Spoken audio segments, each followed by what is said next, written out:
Pras. Waalaikumsalam, selamat sore. Iya, selamat sore. Apa kabar, Pras? Sehat ya, Pras? Lama nggak ngobrol dengan Anda ini, Pras ya? Iya, ini lama sekali. Iya. Ini sehat ya? Nganjuk gimana kabarnya, Pras? Saat ini hujan lebat. Oh, begitu ya. Ini tadi di Sidoarjo baru saja hujan, tapi nggak terlalu deras sih. Ini Baik. lumayan deras ini. Iya. Mungkin juga masuk nih suaranya. Oh, begitu. Tapi Ya, kelihatannya sih enggak sih. Kelihatannya sih enggak. Karena ruangannya ini peredam peredam suaranya bagus di situ.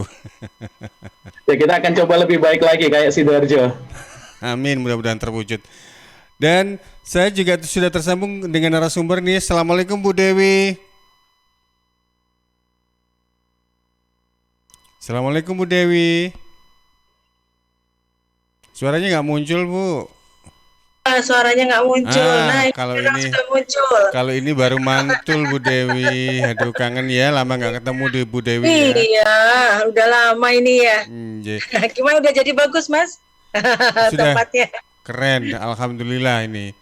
Iya, Iya. Baik, Bu Dewi, tema kita adalah seputar harmonisasi dalam keluarga. Kita tahu biasanya dalam sebuah keluarga itu kan kadang-kadang ada yang nggak sinkron, satunya ingin itu, satunya ingin itu, dan lebih jauh iya, bagaimana harmonisasi dalam keluarga itu seperti apa? Monggo Bu Dewi penjelasannya. iya. Baiklah, ini buat teman-teman yang ada di jaringan radio ya, suara ini. Kita akan coba untuk menyampaikan gitu ya, ada beberapa hal yang perlu kita ketahui bahwa di dalam ini keluarga itu ada unsur anak, ada unsur ayah dan ada unsur ibu ya. Saya sering kali menyampaikan bahwa di dalam keluarga itu ada beberapa unsur antara ayah, ibu dan anak itu saling terkait gitu ya satu dengan yang lain. Yang sering kali terjadi adalah mereka sering kali khususnya pada saat ini yang sangat memprihatinkan adalah banyaknya keluarga-keluarga muda yang akhirnya bercerai gitu ya, sehingga karena mereka tidak berkomitmen. Jadi sebenarnya di dalam unsur sebuah keluarga itu, di mana kalau kita lihat dari couple-nya dulu, kita mau lihat couple-nya adalah si ayah dan ibu. Ayah dan ibu ini adalah pasangan yang sebenarnya sangat menentukan bagaimana lajunya di dalam keluarga itu. Ibu adalah sebuah nakoda, ya nakodanya adalah ayahnya nakoda, ibunya ini yang akan mengatur di dalam di belak apa atmosfer. Saya sering kali menyampaikan bahwa ibu adalah pembuat atmosfer di dalam keluarga. Ayah yang akan menentukan tentang tujuan mau dibawa kemana, tapi tujuannya itu harus dikomunikasikan dengan istrinya, dengan couple-nya. Sedangkan si anak akan mengikuti. Ketika ayah dan ibu tadi sudah dalam kondisi settle, mereka saling menghargai satu dengan yang lain, mereka selalu mengingat tentang unsur-unsur penting di dalam rumah tangga ya, dalam hubungan antara suami istri itu ada rumusnya ya, ada rumusnya, ada hal yang perlu diperhatikan. Yang perlu diperhatikan adalah beberapa hal yang mungkin perlu diketahui gitu ya. Itu yang pertama adalah komitmen.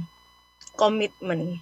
Jadi sebagai pasangan suami istri, apakah mereka satu dengan yang lain mempunyai komitmen.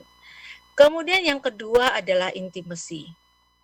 Intimasi itu kaitannya bagaimana apakah mereka ada emotional touch, saling keterikatan secara emosional. Nah, keterikatan secara emosional inilah yang sangat penting untuk di di apa ya dikembangkan gitu ya, kembangkan karena itu kalau tanaman tuh kayak disiram gitu ya, sering-sering. Jadi misalnya emotional touch itu bisa dibina dengan melakukan hal-hal kecil antara pasangan suami istri itu. Misalnya mereka misalnya saling menyapa pagi, mau berangkat atau misalnya cium kening, cium tangan ataupun misalnya dengan saling hello bangun tidurnya atau saling pegangan tangan di mana itu adalah hal-hal kecil intimasi ini yang akan mengarah pada emotional touch. Rasanya akan kehilangan gitu ya. oh kok biasanya ada yang seperti ini tapi kok nggak ada gitu ya. Itu hal-hal yang berkaitan dengan emosional. Kemudian yang passion, ada aspek yang ketiga adalah passion. Passion ini berkaitan dengan kaitannya dengan hal-hal yang bersifat motivasional yang membuat mereka ada eros ya, ada sesuatu hal yang membuat mereka bisa um, saling cinta. Unsur cinta itu di passionnya itu sebenarnya ya, unsur passionnya. Tapi itu harus dibina dengan adanya emotional touch dari intimacy itu tadi. Jadi dengan cara misalnya satu hal yang paling mudah adalah yang melakukan hal-hal kecil di dalam keluarga itu. Hal-hal kecil, hal-hal kecil.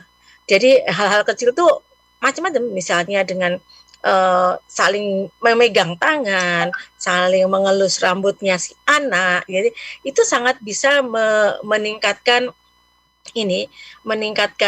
apa ya, emosional mereka gitu ya, emosional saling terkait gitu ya, emosional touch, keterikatan secara emosional.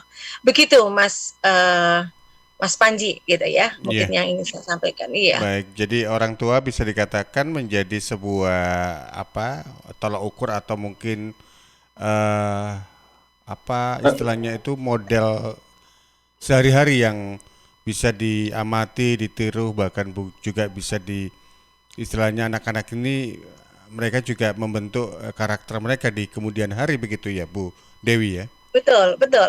Sebenarnya anak itu mengikutin, Pak. Jadi sebenarnya perannya itu di dua ini di dalam keluarga itu. Jadi antara ayah dan ibu gitu ya. Ayahnya mempunyai tugas untuk menciptakan sesuatu, mempunyai tujuan untuk ke depan, apa yang akan dicapai, misalnya mereka akan seperti apa, itu adalah seorang ayah gitu ya. Nah, seorang ibu itu adalah menciptakan atmosfer. Ya, seringkali ibu bekerja itu kadang-kadang lupa atmosfer keluarga itu harus, atmosfer situasi di dalam keluarga itu harus diciptakan gitu. Misalnya mulai dari makanan kecil, memberikan makanan atau memikirkan makanan yang akan dimakan oleh keluarga.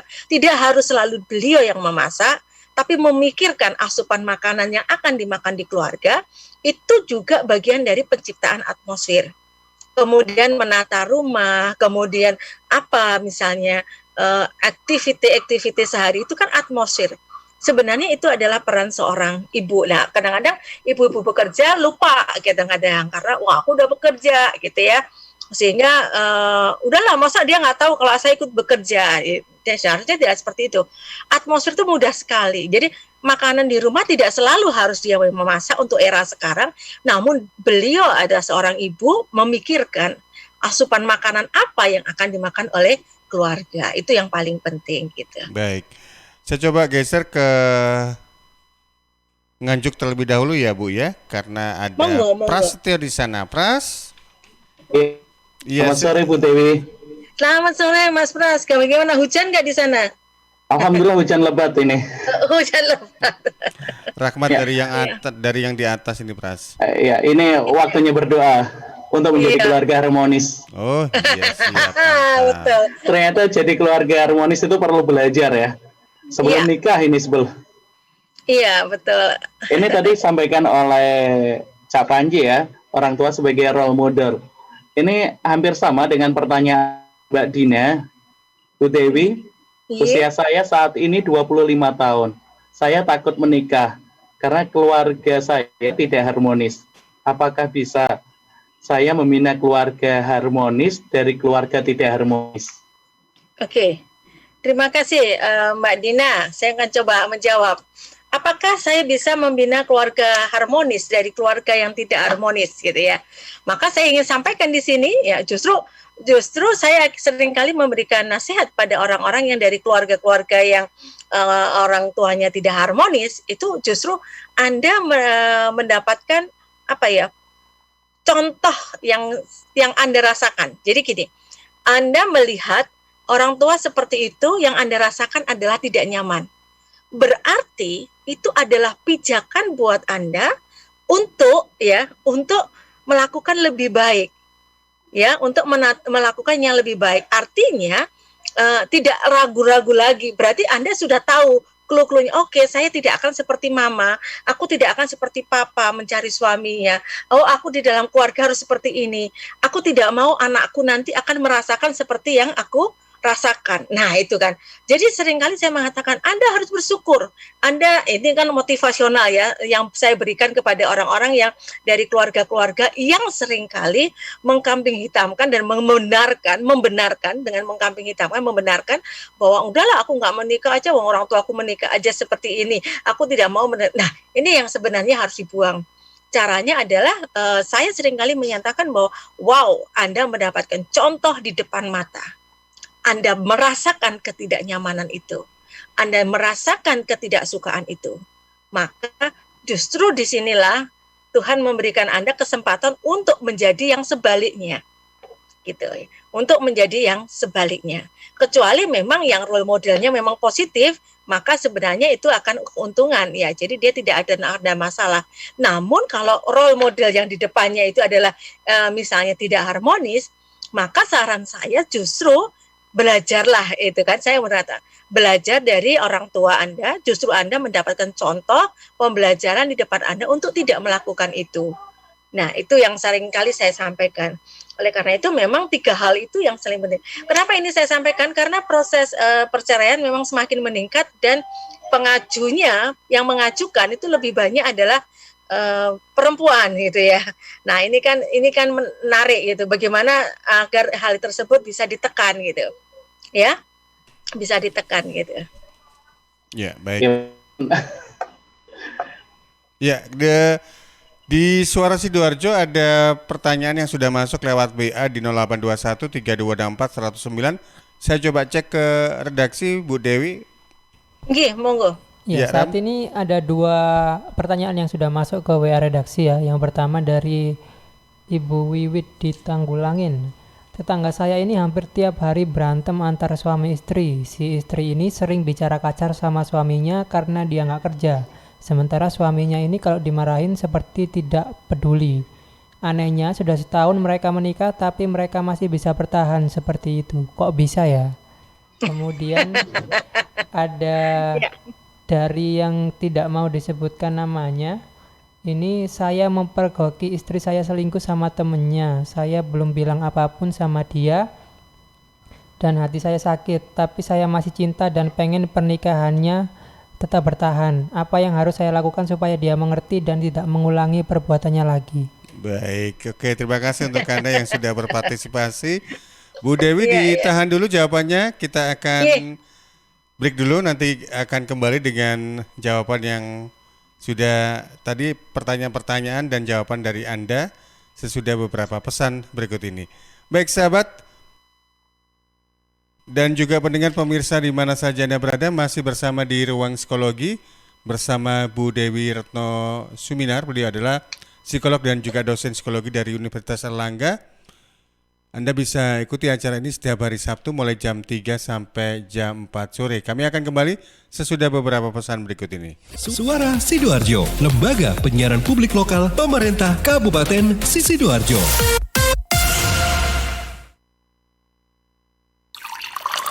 Dua per 3 komponen penyusun tubuh kita adalah air. Perhatikan apa yang kita minum. Pilihlah yang bukan hanya menghilangkan haus, tapi punya nilai lebih.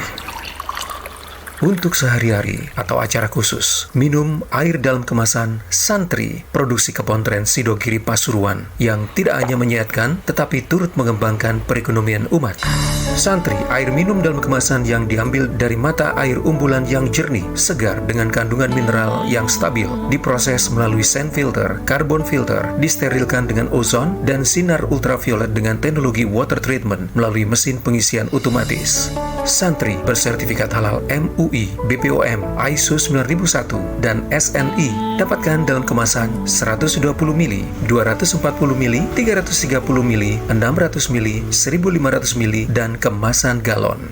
Info lengkap dan pemesanan air mineral dalam kemasan Santri, hubungi CV Lantabur, Jalan Sawo, RT 03 RW 01, Plumbungan, Sukodono, Sidoarjo. Telepon 0812 3404 0289.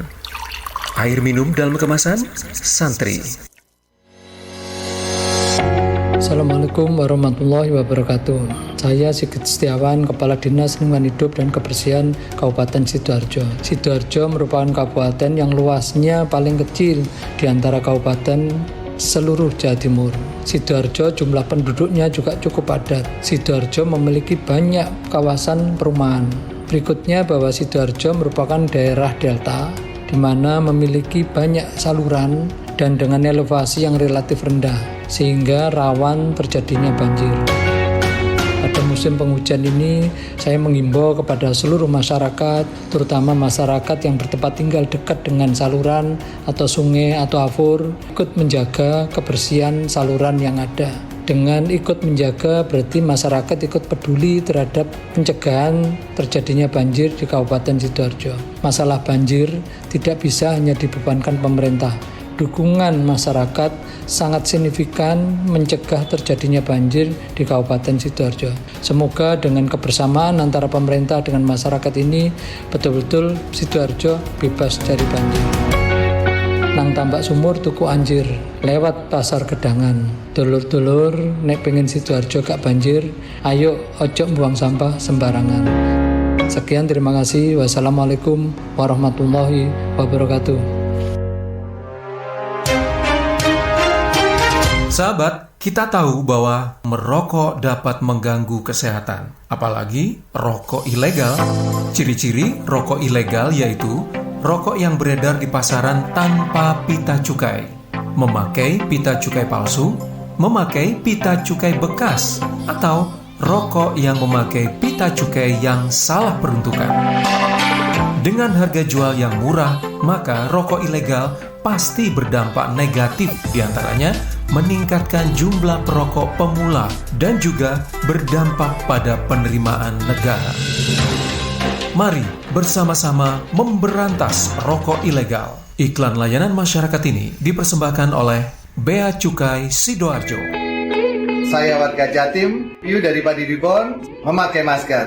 Memakai masker melindungi kita dari risiko penularan COVID-19 hingga 75%. Maskerku melindungimu, maskermu melindungiku. Jatim tangguh. Dan ternyata cinta.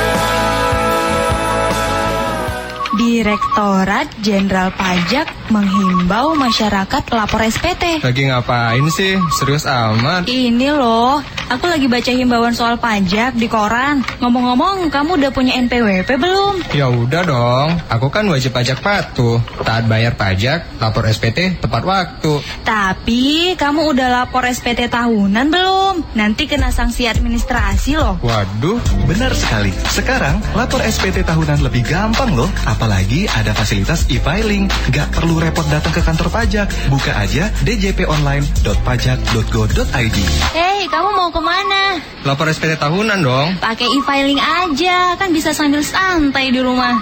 E-filing. E-filing. E-filing. E-filing. Untuk menggunakan e-filing pada situs djponline.pajak.go.id, syarat dan ketentuan berlaku. Info ini disampaikan oleh kantor wilayah DJP Jatim 2. Gunakan e-filing, lapor lebih awal demi kenyamanan bersama. Pandemi belum selesai, wabah masih ada. Tetap patuhi protokol kesehatan, lakukan selalu adaptasi kebiasaan baru.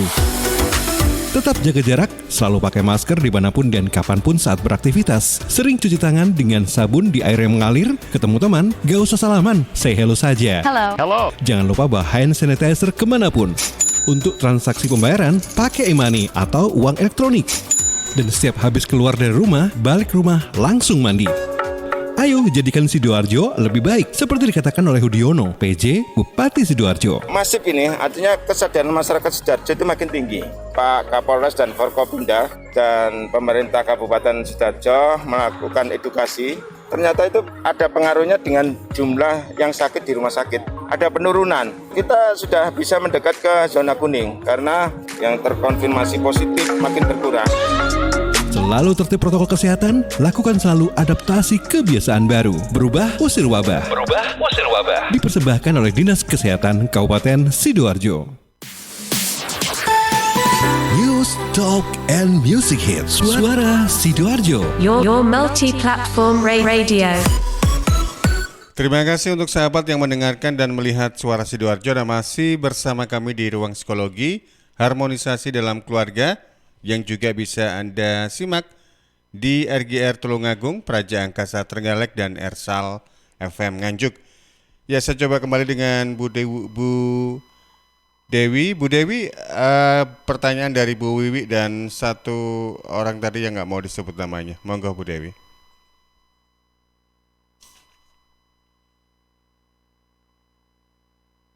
Iya, Bu Dewi, suaranya.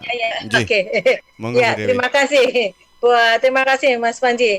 Kita adalah orang yang di luar ya Bu Wiwi, di luar dari situasi keluarga yang Anda sampaikan. Jadi memang untuk pengetahuan aja, sumber-sumber konflik yang biasanya ada di dalam keluarga, dalam pasangan suami istri adalah biasanya yang pertama adalah finansial, keluarga, kemudian dari asal ya, keluarga asal gitu ya, bagaimana mereka berasal dari keluarga mana, mereka mendidiknya dengan cara apa gitu ya, kan tentu berbeda antara pasangan keluarga si istri dan suami.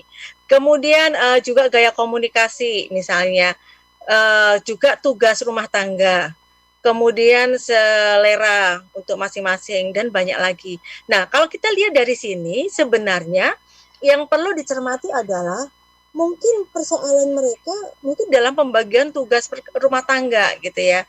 Mereka tugas rumah tangga. Namun kalau mereka bertengkar terus kayak gini-gini, nah itu yang harusnya disarankan untuk kalau mereka berdua sadar, mereka bisa datang ke konseling ya, kepada psikolog untuk memecahkan persoalannya. Kalau saya melihat itu hanya masalah gaya komunikasi. Jadi sebenarnya mungkin dengan psikolog akan diajak untuk mencari solusi gitu ya. Solusinya apa? Karena sebenarnya bukan kemudian sudah setahun suami yang ini harusnya dia bercerai. Tidak selalu seperti itu. Dari hubungan antara suami istri atau di dalam keluarga, suami istri dalam keluarga itu tidak bisa seperti kayak matematika gitu ya. Kalau ya ini seperti ini pasti akan seperti ini, tidak seperti itu. Oleh karena itu sarankan karena kita di luar dari anggota keluarga itu, kalau misalnya keluarga itu menyampaikan kepada Bu Wiwi sebagai tetangganya, Ibu bisa menyampaikan gitu ya, bisa menyampaikan untuk konsultasi aja, kamu kan nggak ingin pisah. Jadi kembali lagi, kalau komitmen tadi masih dipegang, ya mereka tidak akan pisah gitu ya, walaupun dengan situasi yang mungkin menurut orang lain berbeda satu dengan yang lain. Dan juga bisa jadi di dalam hubungan suami istri untuk perkawinan itu bisa karena kesamaan dan bisa komplementer. Jadi saling melengkapi.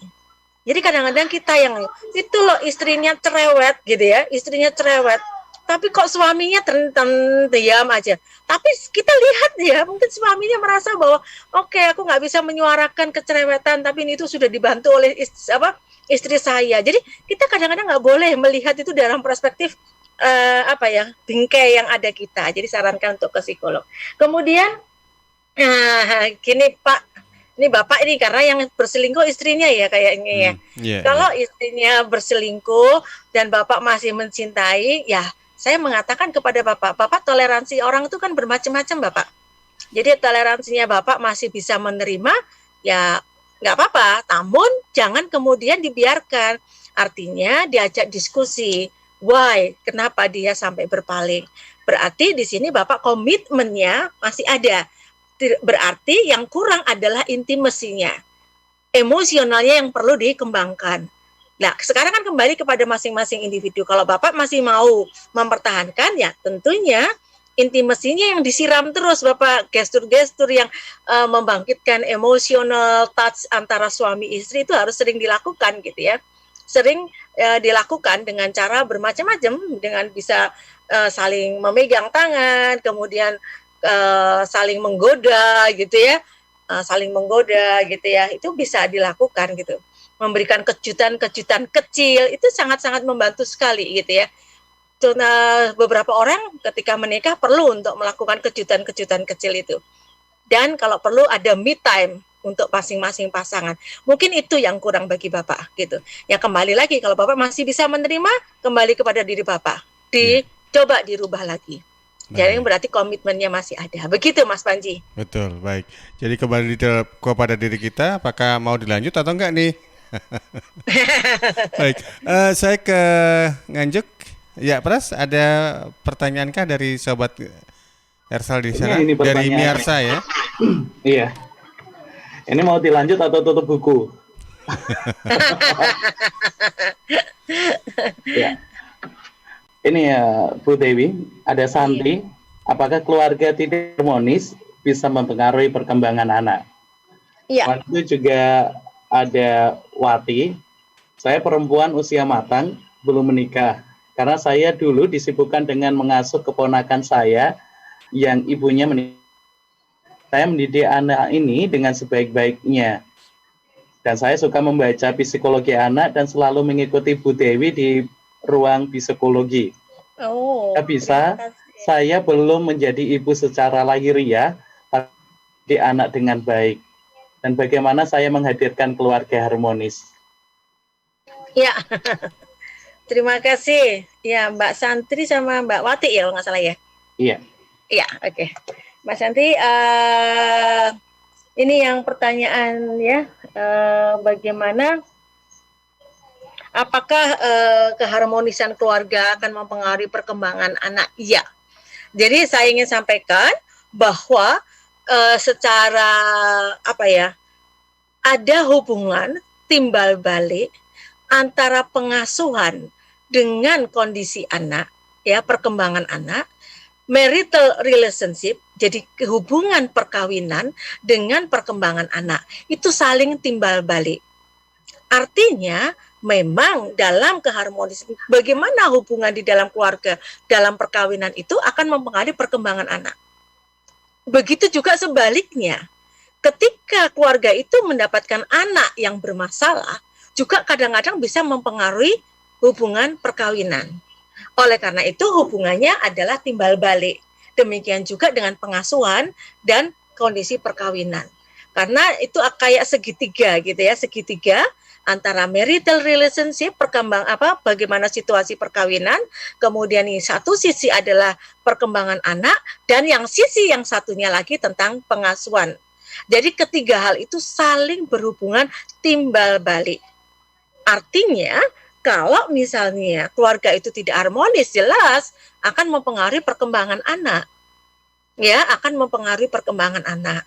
Oleh karena itu memang harus hati-hati gitu ya, harus hati-hati. Kecuali memang ini harus diperhatikan gitu ya. Kalau misalnya situasi nggak kondusif, harus dikondusifkan dulu gitu ya. Harus lebih konstruktif dulu dalam situasi itu. Kalau tidak, ya kalau nggak kondusif ya kasihan si anak ini. Ya. Kemudian buat Buati, luar biasa Anda sudah mengangkat anak dari saudara untuk diasuh dan dianggap anak sendiri. Jadi memang dalam pengasuhan itu memang adopsi anak atau mungkin mengasuh anak yang bukan anaknya sendiri itu hal yang luar biasa, Ibu. Ya, tidak semuanya berani untuk melakukan itu.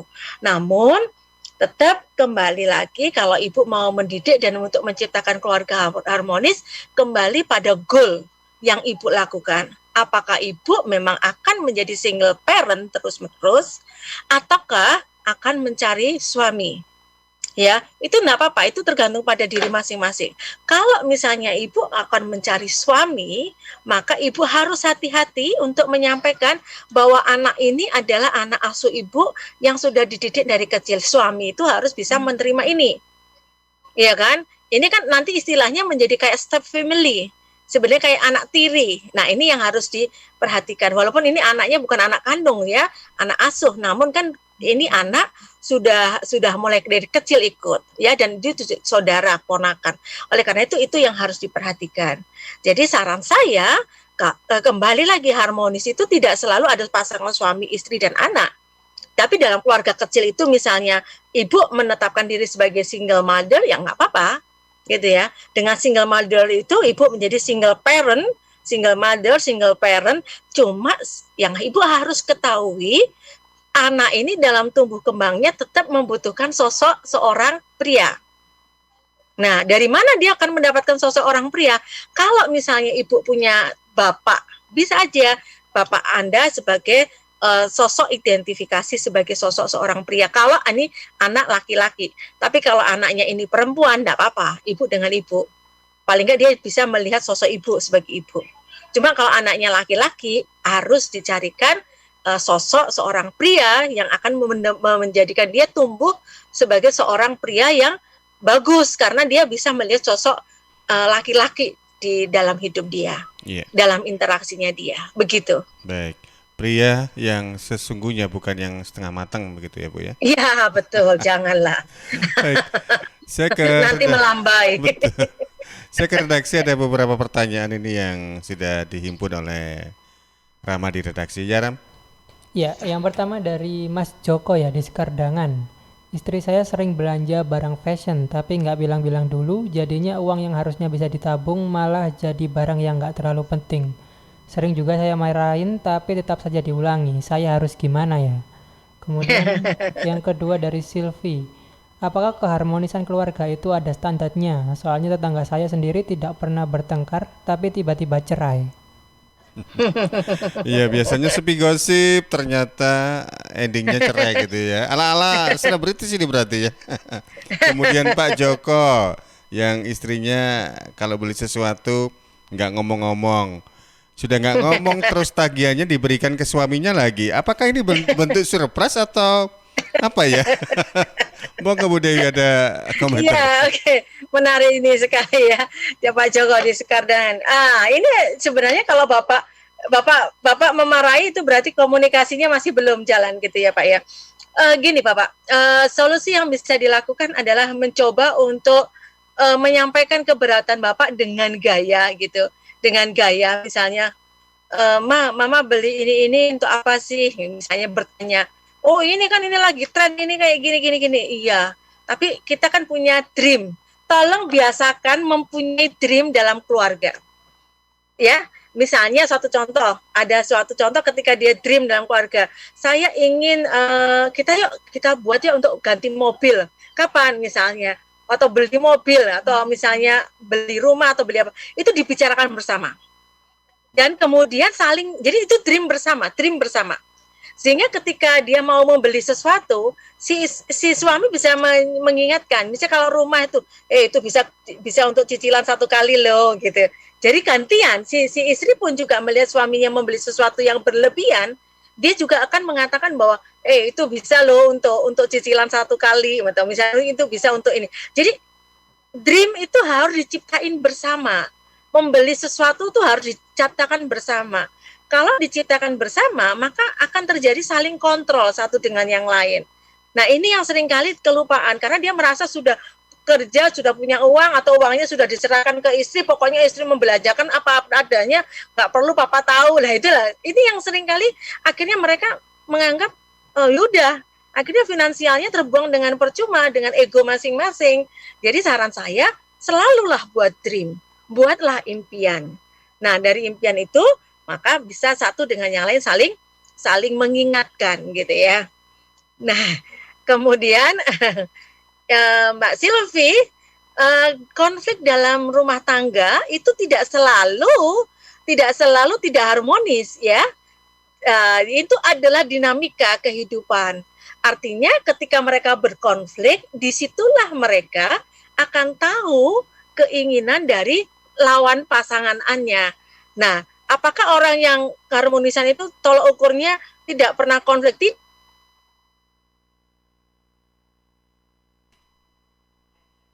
Iya, sepertinya agak putus-putus ini dengan Bu Dewi. Sambil nanti coba kembali untuk terhubung dengan beliau. Cak Panji. Ya, baik. Yang disampaikan oleh Bu, keluarga harus punya dream.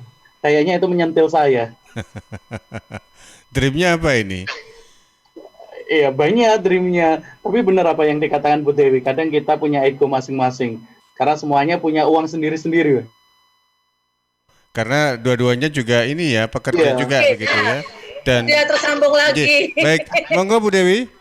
Iya, ini tadi ya mungkin karena cuaca ya, karena lagi hujan juga di Rungkut ini. Jadi yang terjadi gini. Jadi orang-orang yang tidak pernah marah itu justru bahaya gitu kan.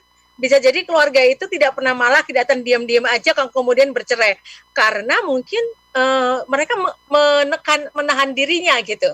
Menahan marahnya, silent gitu ya. Jadi marahnya itu menjadi meledak. Justru harus dikatarsiskan, harus keluar. Karena pasangan itu adalah orang yang akan tahu apa masing-masing. Jadi kalau orang mau jadi tim, itu kan saling marah misalnya. Itu tim dalam keluarga. Jadi kamu jangan ke sini. Oke, kenapa kamu nggak boleh ke sini? Karena di situ ada ini. Nah, kamu loh terlalu misalnya. Jadi mereka saling menyesuaikan. Couple itu akan saling menyesuaikan pasangan itu sehingga akhirnya mereka saling bisa masuk dan saling menyesuaikan diri. Yang satunya geser ke kanan, satunya geser ke kiri, satunya mundur, satunya agak maju. Jadi macam-macam. Ini adalah bagaimana, oh ya aku selalu menekan ya. Oke, aku akan mengurangi menekannya. Wah, kamu tuh terlalu kasar ya ngomongnya. Oke, aku akan berusaha. Jadi justru konflik itu boleh di dalam perkawinan. Jadi Mbak Silvi, kalau apakah tolak ukurnya dari keharmonisan? Tentunya tolak ukurnya pada 3 hal tadi. Mereka masih punya komitmen, mereka masih punya intimacy, ada emotional touch, jadi ada keterikatan emosional, dan ada eros, ada nafsu untuk saling mencintai, ada suka, rasa suka. Nah itu di situ. Ya, passionnya itu di situ. Jadi ada 3 hal itu yang harus ada gitu ya. Harus ada komitmen, ada ini, baru mereka harmonis. Tapi apakah di dalam lika-liku kehidupannya mereka bertengkar? Nggak apa-apa.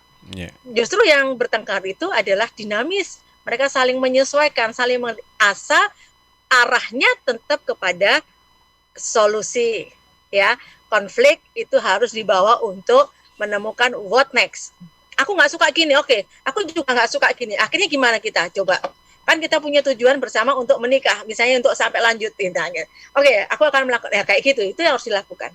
Jadi jangan sampai pakai aliran kebatinan diam-diam hijau ya.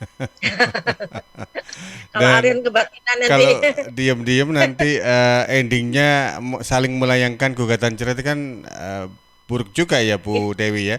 Baik, iya. Bu Dewi terkait dengan harmonisasi dalam keluarga, ini di menit-menit terakhir ada tips dan juga masukan untuk kita semua ini karena saya tahu juga Bu Dewi luar biasa peran sebagai seorang wanita karir dan juga ibu rumah tangga yang alhamdulillah masih awet sampai sekarang dengan keluarga. Monggo Bu Dewi. Iya. Iya Mas, sudah 30 tahun gitu ya. Luar biasa. Jadi ingin saya sampaikan di sini yang harus dilakukan. Jadi kembali lagi ingat pada 3 hal tadi itu yang harus dipahami bahwa komitmen, intimacy atau emosional ya, touch itu, kemudian juga yang terakhir adalah passion, yaitu ada rasa ya, rasa suka, rasa tertarik, itu passionnya di situ. Nah, 3 hal itu harus selalu terpelihara di dalam pasangan suami istri. Ya, karena itu kalau bisa harmonis maka akan berdampak yang positif bagi perkembangan anak. Ya, anak akan tumbuh menjadi lebih baik karena dalam situasi keluarga yang harmonis. Kemudian suami dan istri jangan ragu-ragu, jangan menutup diri, terbukalah satu dengan yang lain untuk menyuarakan perasaannya masing-masing.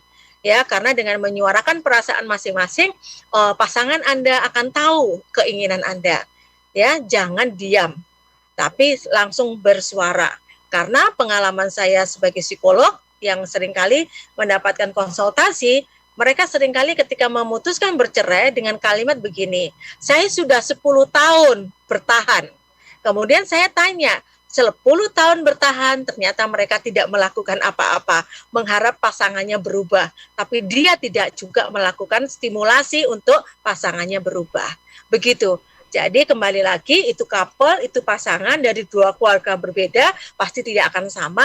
Maka untuk melahirkan value atau nilai keluarga yang baru, maka Anda harus berubah satu dengan yang lainnya. Dengan cara yaitu tadi saling memahami, saling terbuka satu dengan yang lain. Begitu Mas Panji. Baik, luar biasa, sangat inspiratif sekali. Jadi ada 3 keyword atau kunci yang bisa dijadikan kita untuk tetap harmonis ya, komitmen, intimacy, dan juga passion. Bu Dewi, terima kasih untuk waktunya, sukses juga untuk aktivitasnya, salam juga untuk keluarga. Pras, terima kasih Pras. Terima kasih. Dan juga terima kasih untuk sahabat semuanya yang sudah bersama kami dalam Ruang Psikologi. Insya Allah kita akan bersua kembali di akhir pekan berikutnya. Terima kasih, selamat sore, Assalamualaikum. Waalaikumsalam.